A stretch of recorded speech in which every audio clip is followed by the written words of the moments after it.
Okay, where do we begin with a segment that is about NIL, Tennessee's NIL law, the NCAA, House settlement, all the committees? Some committees are on pause. But a quick catch you up. At the start of this month, there was a new Tennessee law.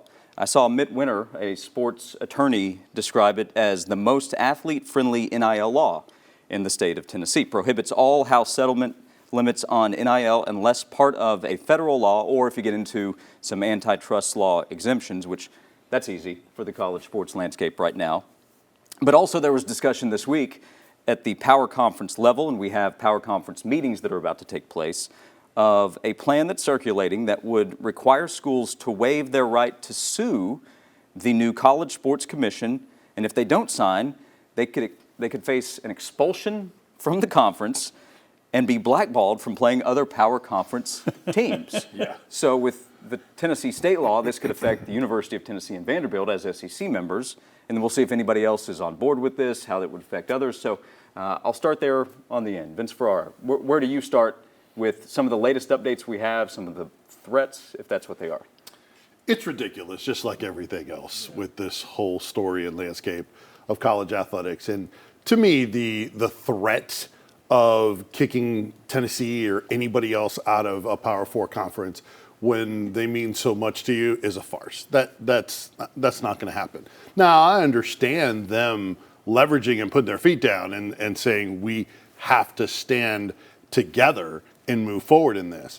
But this is to me about leverage and about give and take. And it's the back and forth with the Tennessee bill and then the response afterwards. So someone has got to have the best interest of college athletic as a whole.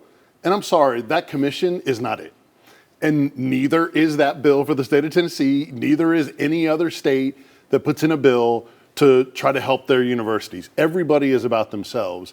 And we continue to see that with this whole process. So there's major sports, a lot that will do things that are not free market, right? And that's what the bill is trying to help. Hey, we want to keep everything free market. And that commission is looking to keep that from happening. But you need a collective bargain to do that. So I think that's where we continue to take steps towards action, reaction, but this is all leading towards needing collective bargaining. Sure, we'll do something that's not free market, best for you, there's a cap and money, all that, but there's got to be a give and take in it, and so far there has not been any give and take. Well, I'll interrupt quickly.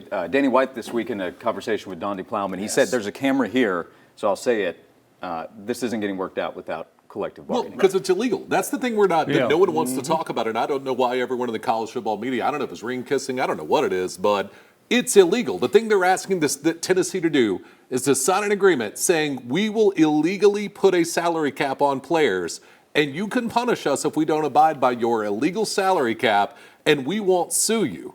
That's literally what they're asking them to do. I don't understand how this can continue to happen. I don't know if we just have incredibly successful people in college athletics who aren't used or just used to getting their way all the time, but it's illegal. This law in the state of Tennessee says you can't punish us for not breaking the law with you. That's what the law in the state of Tennessee says. The only way you can get a salary cap is to collectively bargain. Mm-hmm. Oh, by the way, even this stuff the College Sports Committee doesn't change the transfer portal landscape. So you still have contracts of players that you can't enforce because you still have the transfer portal there. So none of this gets solved. I don't understand any of it, and I commend for Tennessee for actually on the record being the one school that is willing to step up and say, this is stupid. What do you guys think? Immediately, I would say you stare them down and blink like you're at a poker table going heads up and say, try us, and then tell them to shove off. That's what I would do until they actually adjust some of these rules, something that you both can actually, the committee, whatever they put together, as Vince already put up, unless they do a collective bargaining, if you're the University of Tennessee, continuing at ground zero, where something exciting is happening when it comes to college sports, if Tennessee was willing to continue to push back on this and be the first to initiate, then continue to push back and be the first to initiate, and don't change your stance until they give you a better offer than, as Will has already highlighted, something that is very clearly illegal. Yeah, and it just shows the plot thickens and nobody seems to know what's going on. Right. Well, it comes back to the lack of leadership. Exactly, right? Exactly. And the NCAA, to me, is still at fault for letting it just fester and grow and turn into this, when this could have been addressed, a decade ago, 2 decades ago, 3 decades ago, and now all of a sudden you're getting to this situation. I mean, it's crazy, and it's a state-by-state nature too, right? Yeah, and to clarify, there are leaders in college sports. They just have their own tribal. objectives Yeah. and agenda. I mean, Greg Sankey's in charge of doing what's best for the SEC.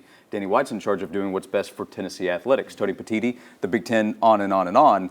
But if you try to step back, zoom out, and look at the big picture, who's coming together to lead that? Right. A lot of people are trying, maybe, but with different interests. I would also say that the leadership, it's you can't lead Texas and Mississippi State equally. Mississippi State has $43 million a year in football revenue. Texas has $207 million a year in football revenue. What's good for Mississippi State isn't good for Texas. Give them the same check. What's good for Texas isn't good for Mississippi State. So how do you set rules in place that benefit both, even if you're Greg Sankey? To me, you just can't. So I would like to see some level of national leadership in place, but also one that doesn't say, we're going to punish you if you don't break the law with us. I would like to see someone step in that regard. My one prediction, there will be more lawsuits. in Yeah, the really. future.